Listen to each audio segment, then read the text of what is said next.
Welcome to Astroventure, the DSLR astrophotography channel.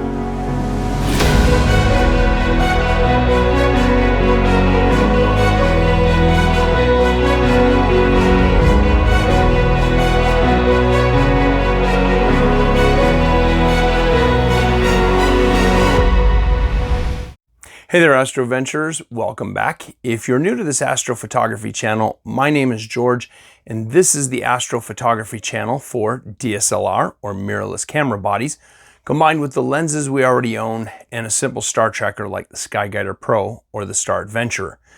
Today, we're going to take a look at those lenses we already own. And we're going to go over some of the common lenses that are used for astrophotography. I'm going to discuss some of the pros and cons to each type of lens, as well as how aperture plays into it so that we can get the best that we can get from the lenses we own. We'll be taking a look at the Tamron 150 to 600 millimeter. This is a variable aperture lens. We'll be taking a look at the Nikon 300 millimeter f4 prime lens, as well as the very popular and rather inexpensive Rokinon 14 millimeter aperture of 2.8. And lastly, we're going to visit another Tamron lens, and this one is the 35 millimeter prime f1.4. So let's get into this. Let's take a look at the lenses we already own. Our first lens that we're going to look at is the Tamron 150 to 600 millimeter lens. This is the generation 1. There is a generation 2. That lens is a bit sharper than the generation 1.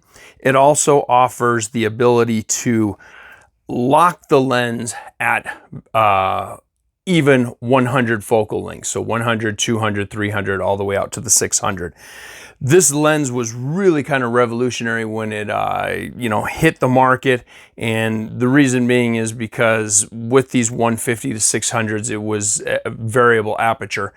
It really put incredible length in the hands of the common person that they could afford it.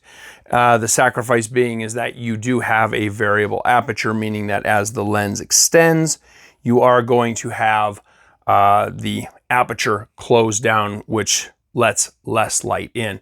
But again, you can't beat the bargain price.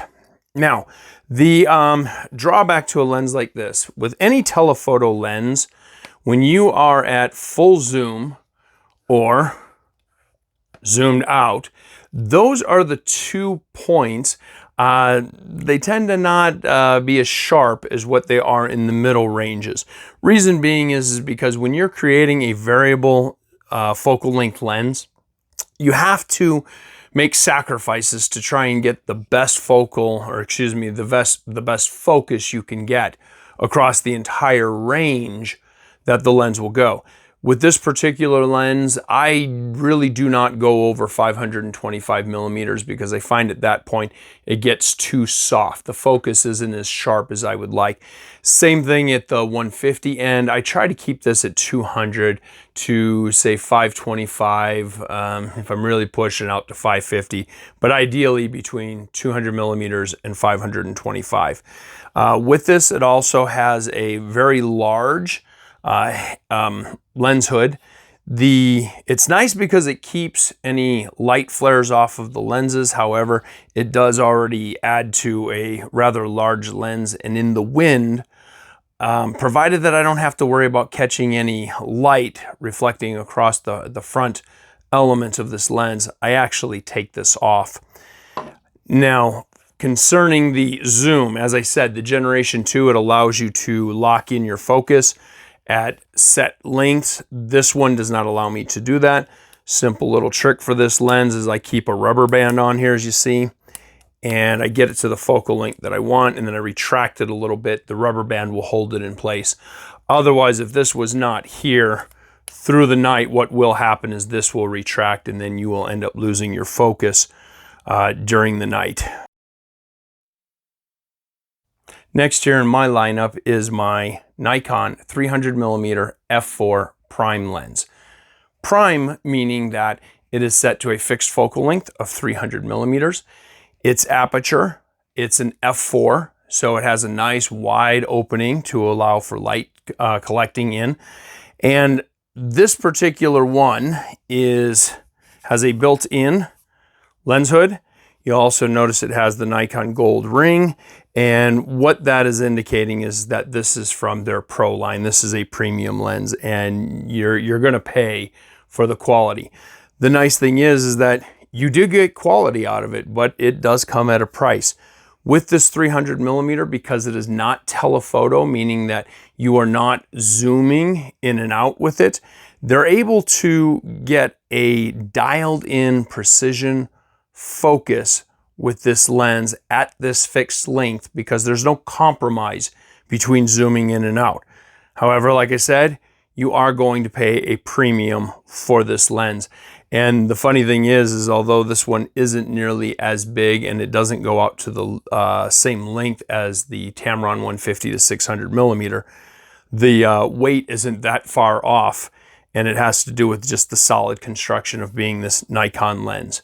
The pros, outstanding sharpness at 300mm.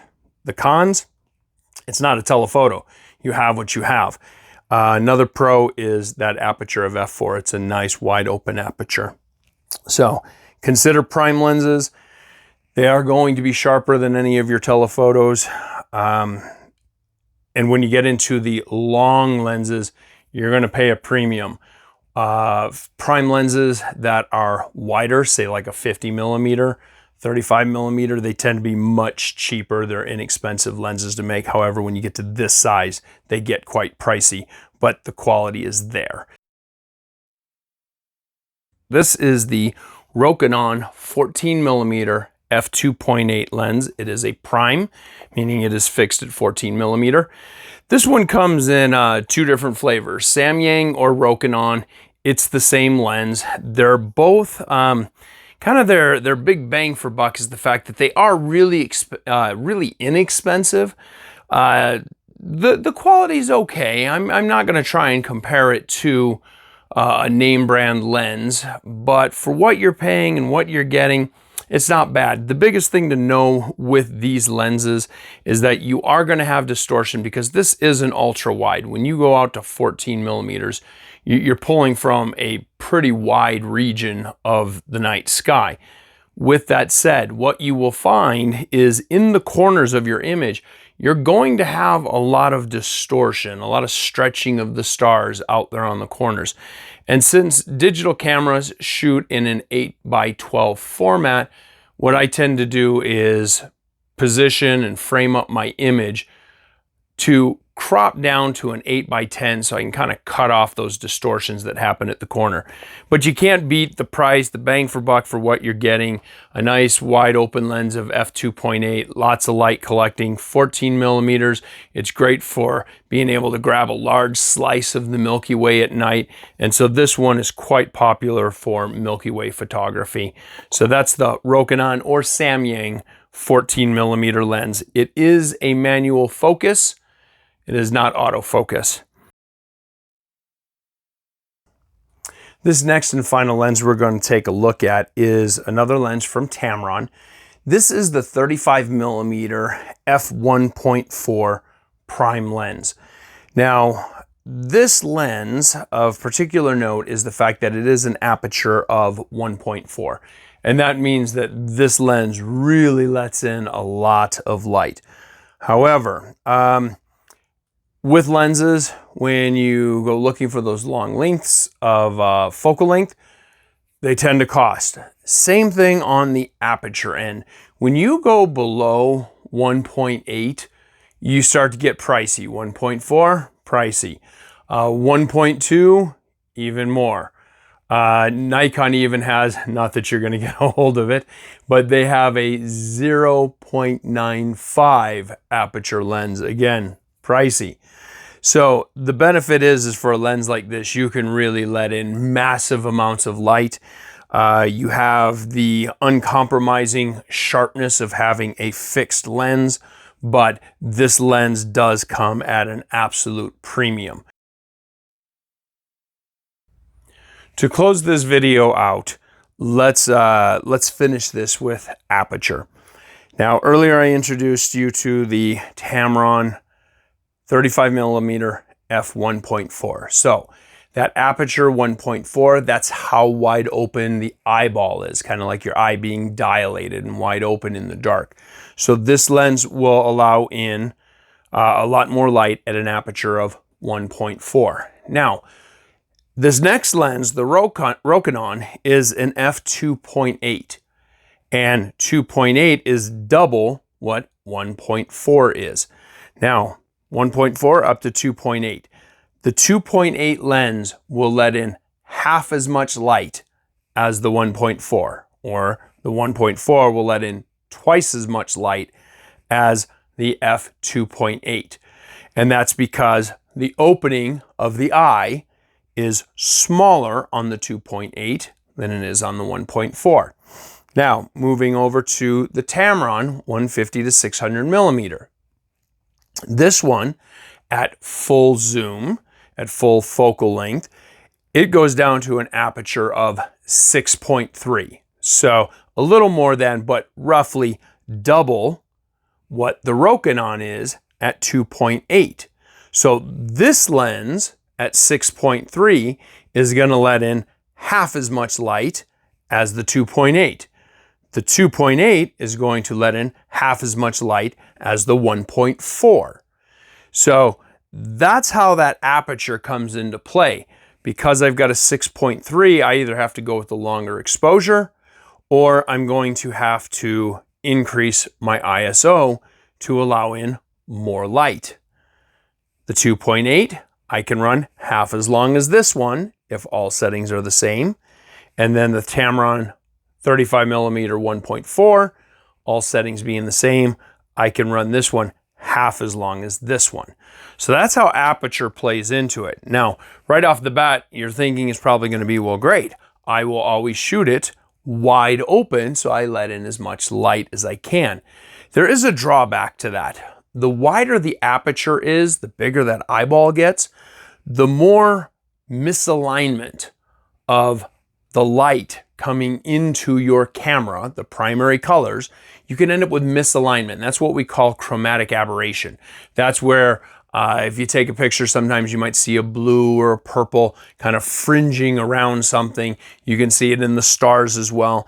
And that's because the wider open that aperture, the wider open it is, the more opportunity for misalignment of the wavelengths of color within light. So typically with this 1.4, I'll close this one up to about a 2, just so that it's not quite wide open. Here on my 2.8, I'll usually kick this up to about a 3.2. At this end here with the 6.3, sometimes I will close this up into the aperture of 7 just to get away from that wide open. And I tend to be happy with that slight adjustment to minimize that chromatic aberration. So you have to decide for you as to what's acceptable. You may not be worried about that chromatic aberration on the wide end because due to shooting so wide, the stars are smaller. You're going to see chromatic aberration less than you would being zoomed in. The more you close up that aperture, the less you're going to see the chromatic aberration, but you lose more light. So it's definitely a give and take between them. So 1.4, twice as much light as a 2.8. 2.8, twice as much light as a 6.3. And that's not an exact figure here, but close enough. Okay, I hope this has helped you out with understanding the focal lengths and why you might choose one lens over another, as well as how aperture plays into it and both the pros and the cons of each. So until next time, I wish you clear skies and uneventful nights.